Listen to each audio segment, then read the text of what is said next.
The wind on the cliffside was a hungry thing, whipping Elena's silver dress against her legs like a flag of surrender. Below, the Atlantic roared its approval, a chaotic percussion to the orchestral dread in her chest.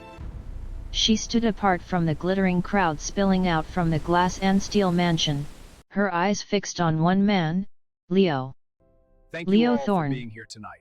He This moved through the achievement is throng ours of to share. celebrities, Onward to greater politicians, heights. and billionaires, not like a Wonderful guest, evening. but like a curator of a living museum he owned. At 40, he had the easy grace of a man who'd never been denied a thing. His smile, when it landed on her, was a bolt of lightning, electrifying, dangerous, grounding itself in her. It was a smile that had promised her a world beyond the grey, small-town life she'd been suffocating in. 6 months ago, he'd walked into the dusty second-hand bookstore where she worked. He'd asked for a first edition of Rebecca and left with her heart. He'd been a whirlwind of private jets, whispered secrets in Parisian gardens, and a love that felt like a revolution. She had thrown herself around him, not just physically, clinging to his arm in crowded rooms, molding her body to his in sleep, but emotionally, spiritually. She had wrapped her entire identity around the axis of his affection. He was her savior, her son. And tonight, at his triumphant charity gala for the Thorne Foundation for the Dispossessed, she was to be unveiled not just as his girlfriend, but as his fiancée. The ring, a cold, magnificent emerald, was hidden in his pocket. He'd shown her. "There you are, my elusive muse." His voice, smooth as aged whiskey, cut through the wind. He came behind her, his hands warm on her bare arms. "They're all waiting for you inside. The speech is in 20 minutes. Our speech." She leaned back into him, feeling the fine wool of his tuxedo against her cheek. "I'm nervous, Leo. This is so much." He turned her, his gaze holding hers. "You were made for this, Elena. For the lights, the cameras, the legacy. With me." He kissed her forehead, a benediction. "Now come. I have to finalize the donation figures with Marcus before we go on." Marcus Vale, Leo's oldest friend and the Foundation's steely-eyed CFO. Elena never liked him. His handshake was always a second too long, his eyes like calculators. She followed Leo back inside, the warmth of the grand hall a shock. Crystal glinted, laughter sparkled, but Elena felt a chill. She watched as Leo pulled Marcus into his private study, the heavy oak door closing almost completely, leaving a sliver of light. A waiter passed. She took a glass of champagne she didn't want. The bubbles tasted like static. Drawn by an invisible thread of unease, she drifted towards the study. The door was ajar, just a crack. Their voices, low and urgent, slithered out. "The final transfer, Marcus. The Cayman account. Once I make the announcement tonight, the scrutiny will be intense. It has to be clean." "It's clean, Leo. The funds from the Dispossessed Children's Fund and the Arctic Rescue Initiative are now officially lost in operational overheads. A tragedy of bureaucracy." Marcus's voice was dry, devoid of emotion. "The press release is ready for next week. Despite best efforts, unforeseen complexities led to a temporary shortfall. Thorne personally vows to cover the gap."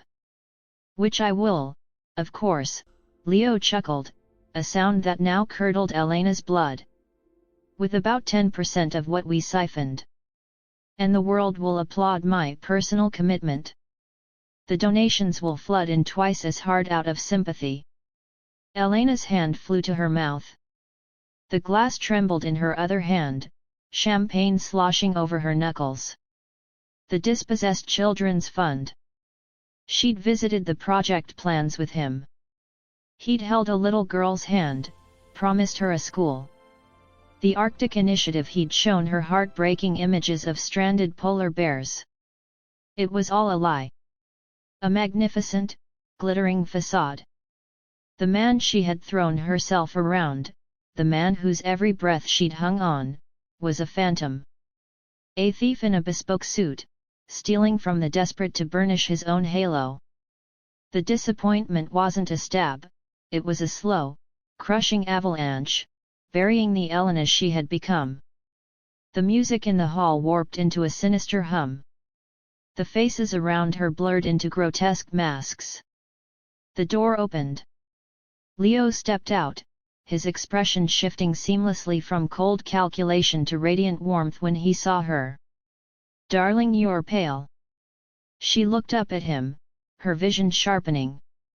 She saw the fine lines around his eyes not as marks of character, but of deceit. The curve of his smile was no longer charming, but predatory. The emerald ring in his pocket felt like a poison weight against her own. "Just the moment," she whispered, her voice miraculously steady. "It's overwhelming." He cupped her face. "It's the beginning of everything. It's the end of mine," she thought. The master of ceremonies announced Leo Thorne. A roar of applause. Leo took her hand, his grip firm, proprietorial. He led her onto the stage, a blinding spotlight making her flinch. He stood at the podium, a portrait of noble charisma. She stood slightly behind, a beautiful ornament. "My friends," he began, his voice resonating through the hall, "tonight is not about celebration, but about commitment. A commitment to those who have nothing." As he spoke, weaving a tapestry of compassion and generosity, Elena's mind raced. The old Elena would have wept with adoration. The new one was ice. She saw Marcus lurking in the wings, a smirk playing on his lips. She saw the adoring, gullible faces of the crowd. She saw the bank of cameras broadcasting this lie to the world. Leo reached the crescendo. "And this commitment is shared by the extraordinary woman at my side. Elena has shown me the true meaning of heart. She is my conscience, my inspiration." He turned, his eyes glistening with manufactured emotion. He reached into his pocket. This was it. The proposal. The final, grotesque act of the play. He took her hand. The crowd held its breath. The cameras zoomed in. He began to kneel. In that suspended second, Elena did not pull her hand away. She leaned into him, throwing her arms around his neck in a gesture the crowd interpreted as overcome with emotion. She buried her face in his shoulder, as she had done 100 times before. The audience sighed, a collective awe rippling through the hall. But her lips were at his ear. Her whisper, fed by a lifetime of disappointment and the last 6 months of betrayal, was not the sigh of a lover, but the hiss of a judge. "The Cayman account transfer," she whispered, her voice barely a breath, yet it froze him mid-kneel. "The operational overheads. The press release for next week." "I heard everything, Leo." His body stiffened against hers. The practiced smile on his face didn't drop, but it became a rictus grin, a death mask of charm. She pulled back, just enough to look into his eyes. Her own were wide, glittering with tears the crowd mistook for joy. She still held him, her arms around his neck, a gilded cage. "If you pull that ring out," she continued, the whisper a razor blade wrapped in silk, "I will walk to that microphone, kiss your cheek, and then tell every person, every camera here, exactly where their money has gone. I will describe the little girl in the refugee camp you promised a school. I will name the bank. I will read the account number." Leo's eyes darted to the wings, to Marcus, whose smirk had vanished. He looked back at her, and for the first time, she saw real emotion in his eyes, pure, undiluted terror. The silence stretched. The crowd began to shift, confused by the prolonged, awkward embrace. He had a choice: complete his performance and risk total ruin, or improvise. Slowly, ever so slowly, he rose from his half-kneel. He kept one arm tightly around her waist, a lover's embrace that was now a prison warden's grip. He turned them both to face the crowd, his smile brittle. "My friends," his voice cracked, and he cleared his throat. You see the effect this woman has on me. She renders me speechless. She reminds me that some moments are too profound for grand gestures." He laughed, a hollow, desperate sound. "The commitment we make tonight is not about rings, but about results. So, let's not talk of us, but of them. Of those we serve." He launched back into his speech, his words coming faster, more frantic, abandoning the proposal entirely. The crowd, though baffled, applauded his apparent humility. Elena stood beside him, a serene smile plastered on her face, her arm still around him. She held him there, on the stage, in the light, for the rest of his speech. She was his anchor and his executioner, her embrace the chains that bound him to the truth she now held.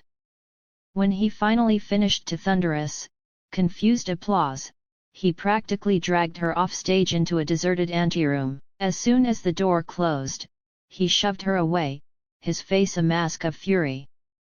"You little..." "The documents," Elena interrupted, her voice calm, cold. "Every transaction. You will give me copies.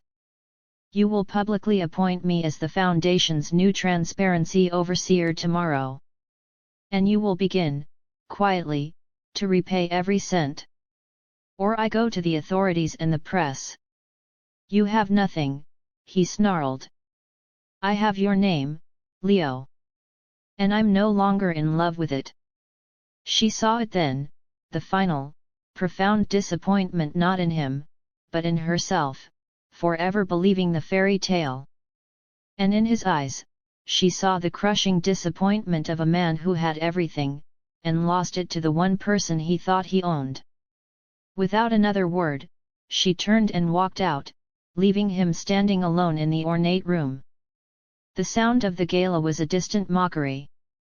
She walked through the crowd, head high, the ghost of his touch still on her skin, the taste of champagne and betrayal on her tongue. She had thrown herself around him, and he had disappointed her. And in doing so, he had finally set her free. What moral lesson did you learn from this? Please let me know in the comment section. If you enjoyed this story, please like, comment and subscribe to this channel as I bring more interesting stories your way.